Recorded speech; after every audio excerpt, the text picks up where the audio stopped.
Denver Broncos Mile High View, no commercials, no bullshit. So tell me, doctor, is the patient dead? Yes. Is the horse dead? The horse has been dead for ever since Pat Bullen wasn't running anything anymore. Go ahead and beat it. Go beat that dead horse. I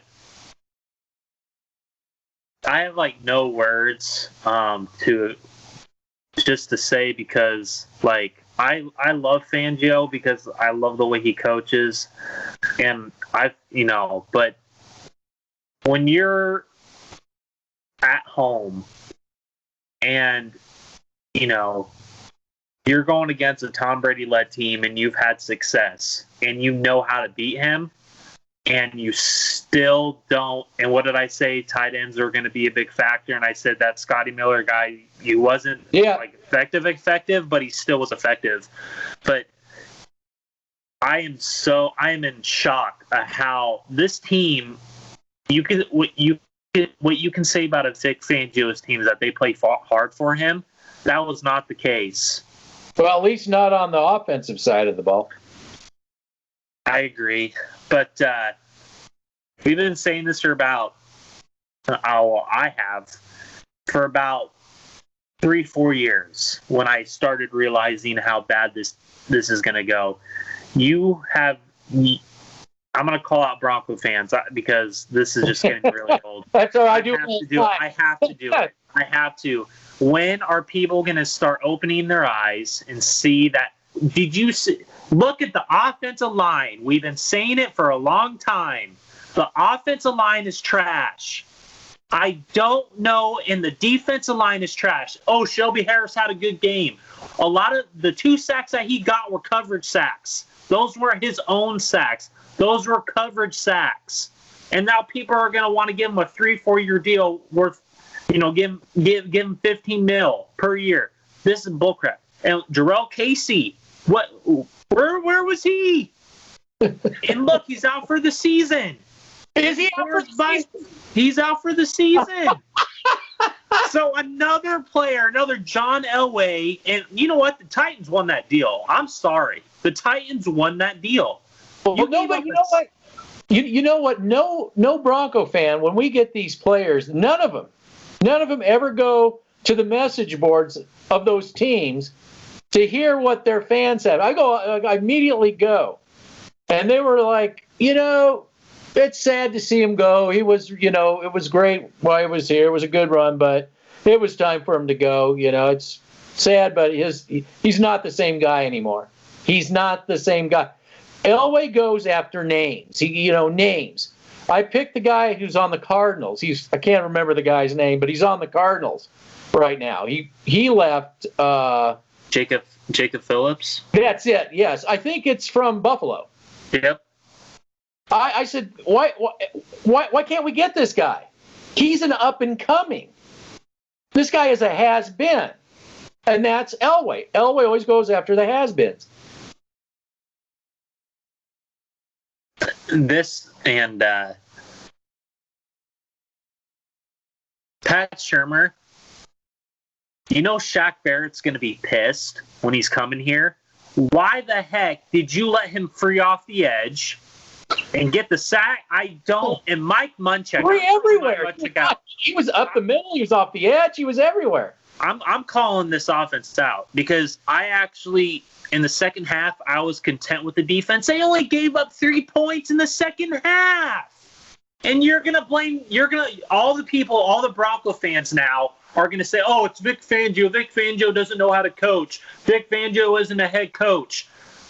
Okay, first of all, you're going to run this guy out of town when he's not the one getting these players that he's supposed to coach up. Are you kidding me? He doesn't have a middle linebacker like he did in San Francisco, like he did in Chicago.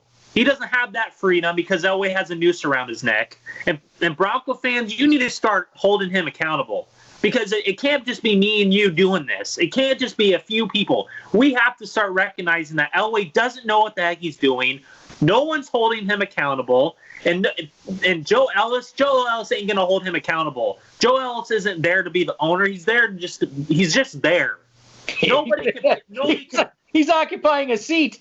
Exactly. You do a mugshot of all these owners, half the people wouldn't even know who Joe Ellis is. So you saw the product of the offensive line that John Elway has put in front of you. You got to be kidding me. You're saying that this is a top 15 offensive line? This is worse than last year. And what is really, really sad about, and the most frustrating about the offensive line, the worst part of it isn't even on the offensive line. He's spending the king's ransom to here you go. He's sitting in a hot tub somewhere. Here you go. Here's millions and millions and millions of dollars. And Graham Glasgow, is he the next Ron Leary? Like, you got to be kidding me with this. Yeah. You're gonna. Oh my gosh, I get it. Lloyd Cushenberry, he's young. This is his third game in the NFL. I'm not gonna judge Lloyd Cushenberry off of 3 games. That's just not how it rolls. Dalton Reisner, I listened to your video yesterday. I looked at tape. He's playing like I don't want to say that he's playing like garbage. He is playing like absolute garbage. I went back to the game, and I looked at his tape, and it was garbage. And Garrett Bowles, another holding call. Oh, but he still had a good game. He still had a good game. Yeah, because his right tackle sucks. Did you get the memo though? Did you get the memo? All the Broncos need is a quarterback. Everything will magically. The fairy dust will be sprinkling everywhere. Unicorns will be jumping. Yeah, just Patrick Mahomes here. He'll fix it all by himself. Patrick Mahomes, you kidding me? He has all this talent, and he has Mitchell Schwartz, one of the best right tackles in football. He has a solid offensive line in front of him. It's not the best, but I don't want to talk about this. You know why? Because Mahomes, he waved a magic wand. Nobody else did that. The front office didn't do that. The scouting department didn't do that. No. Listen to Bronco fans. They will tell you. He did. He would have done it all himself. He scouted it. He built it. Even when he was in college, he was building the Kansas City Chiefs the whole time. This is. But I'm so I'm pissed because I have to talk about how inept this team has been for 3-4 years, and I'm the biggest Bronco fan out there, and I can talk Broncos all day, but when I see effort like that from an offense who is consistently for the past 3 years, because Elway felt that I can win off this defense when he had a Hall of Fame quarterback. And when you had Pat Bowlen who held him accountable, that no one likes to talk about, and then you're going to roll out that crap. You're going to roll out that. I'm telling you right now, I felt like, and Mark Schlereth said it perfectly. Just because you're close to winning just because you're close in these games doesn't mean you're close to winning. That's baloney sandwich. And I love Mark Schlereth because I agree with him 100%. And he said it again this game. You could just hear it in his voice. He hated talking about Denver. They barely talked about him. Talk about something else. You know what's funny? I got to tell you something. This is really funny. It's about me. I was telling the world that, hey, calm down. Don't panic. Today, I'm like, where's my torch? Where's my pitchfork? I'm burning down the castle. Here, go ahead, keep going. I want you to go. I'm not giving up on Fangio like other people like Sports Talk Radio is, because they're talking about taking for Trevor Lawrence like that's going to solve anything. Yeah. We want to take for Justin Fields. Okay. They don't understand. Last night I was listening to another podcast, Mile High Huddle. They forgot to talk about the offensive line. Oh no! And I'm sitting there, and I'm sitting there, and I'm just like, so you would rather tank for Trevor Lawrence, and this Thursday, oh my gosh, I don't know if we can win this game. I'm sorry, because the Jets stink, but I have no faith in this offense. Like you said yesterday, teams are going to blitz. It doesn't matter. They're going to blitz. And I haven't had this feeling since we got blown out by the Eagles in 2017. And I haven't had this feeling since we got destroyed on national television on Thursday Night Football last year when we had Joe Flacco as quarterback and he got sacked 7 times. This is ridiculous. It's a constant year after year thing with Elway. He likes to go after names like you said. A.J. Boye's hurt. Now Jarrell Casey's hurt. All these, and he likes to go after these free agent linemen. I didn't want any of them. I was so enthusiastic that we got rid of Chris Harris Jr. and we got AJ Boye. That's gonna solve our problems when we face Kansas City and all these good receivers. That's definitely gonna solve our problems. I'm just looking at the moves that Elway is making, and I'm like, you are making some of the most egotistical moves I have ever seen from a GM. Well, nonsensical. And the Bronco fans, I'm sick and tired of Bronco country just ignoring the fact that, we have to blame Fangio for everything. Yeah. We have to blame him. Yeah, well, get a new quarterback. Get a new quarterback, too. Yeah, we have to do that. And I'm like, do you realize who is buying the groceries here? Elway has been doing this for – he is getting – if Pat Bowlen was still the owner, he would have fired him like 2-3 years ago. This wouldn't have gone on. I'm sorry. But I'm sick and tired of Elway going after these names in free agency, not drafting and developing solid offensive linemen. You draft Garrett Bowles and you pass on Ryan Ramczyk, who's an all-pro right tackle. And look at the Saints last night and the Packers. They have solid offensive line. Oh yeah, look at the Saints against the Bucks. Look at the Saints against the Bucks. And Pat Shurmur, why the heck did you not look at the tape from Carolina and Tampa Bay? That's what I was going to discuss that. Yeah, You go ahead. Okay. Well, I want to say that I want to put a quality product out there. I don't want to. You're not going to hear me talk about firing Fangio until it's time to do so. Makes sense. You're not going to hear me say we need a new quarterback. I'm not going to put garbage out on the internet. I'm going to put a quality product out there. I just want to take a timeout on the game. I wanted to bring something up to you. Is that one of these days I wanted to, and sooner rather than later, is do a kind of a segmented cast on how we got where we're at. And I'm just gonna talk about this just for a second. I want to go like all the way back to where, like, if we talk about the offensive line, the Super Bowl against Seattle, where the center hikes the ball, into the stratosphere. And when that happened, I thought to myself, they paid him. Somebody paid him to do that. But then I realized as the years started going, the Seattle, what they did is they exposed that the Broncos' offensive line was starting to degrade. It was starting to go down the tubes because it just kept getting, just like the defense here, it just kept getting worse and worse and worse. What they brought into Super Bowl 15 wasn't any good. No. It was all the defense. Yep. And it was really and then the fact that, the relationship between Kubiak and Elway, how it destroyed the relationship between Elway and Manning, and then eventually destroyed the relationship between Kubiak and Elway. I mean, he's almost like Midas in reverse. Everything this guy's touching is turning to crap, So anyway, that was something I wanted to mention to you. Yeah. Now I want to talk about the game. I'm actually guilty by saying everything's the offensive line because one thing Elway does have the right to do is to bring Fangio, to bring especially Shurmur and especially Muchack all into the office and say, I hired you guys to improve. And what I'm seeing out here is it going backwards.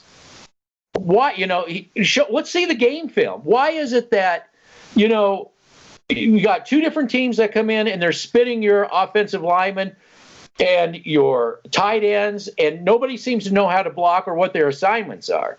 How come you can't?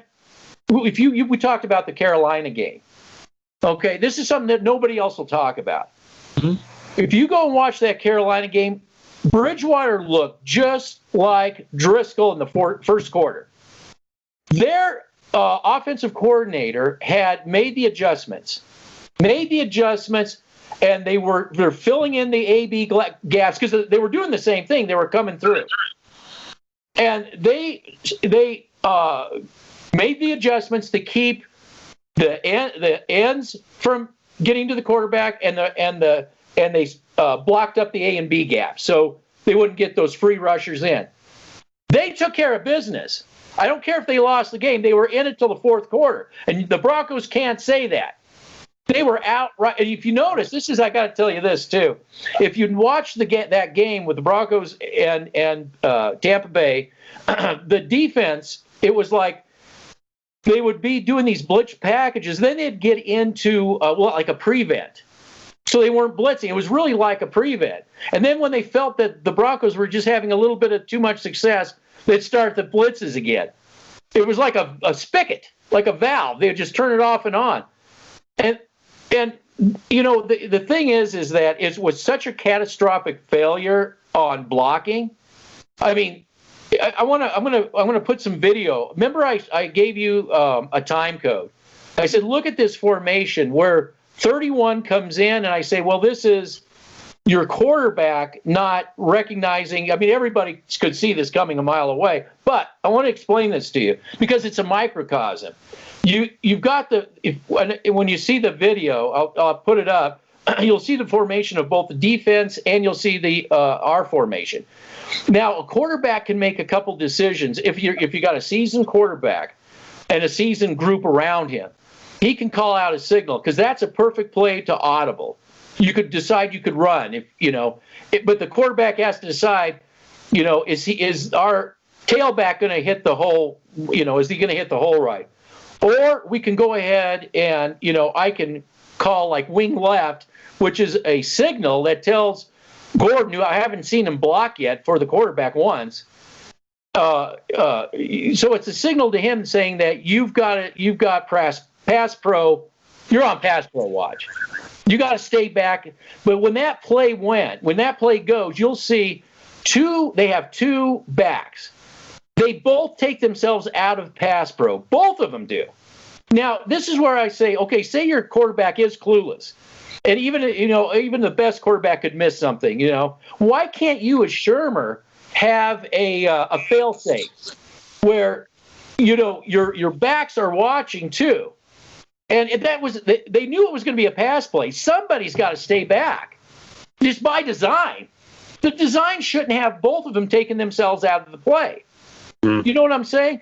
And this is what I'm trying to get at. It's not about, are we going to get another quarterback? It's like first of all, when it comes to a pass, defensemen coming in, defenders coming in, do you recognize blocking recognition, schematic blocking, the scheming of blocking, techniques of blocking? They failed catastrophically at every position on all of those. There was no recognition, okay? Technique was out the door, and there was no scheming. The schematics weren't even there. So if I'm Elway, aren't you going to bring somebody in? Muchack, what are you guys doing? They were so outcoached. I mean, they was so embarrassed. I mean, I would have been embarrassed. You talk about we were talking about getting fired up. I think the defense was definitely more fired up, but the offense, they had no clue what they were doing. And I understand you got a quarterback in there, but you got a guy that hasn't had any reps, so you got to help him out. You've got to put in fail safes. Everybody's got to take their blocking assignments. Right now, I think what has to happen moving forward is, like you say, stability.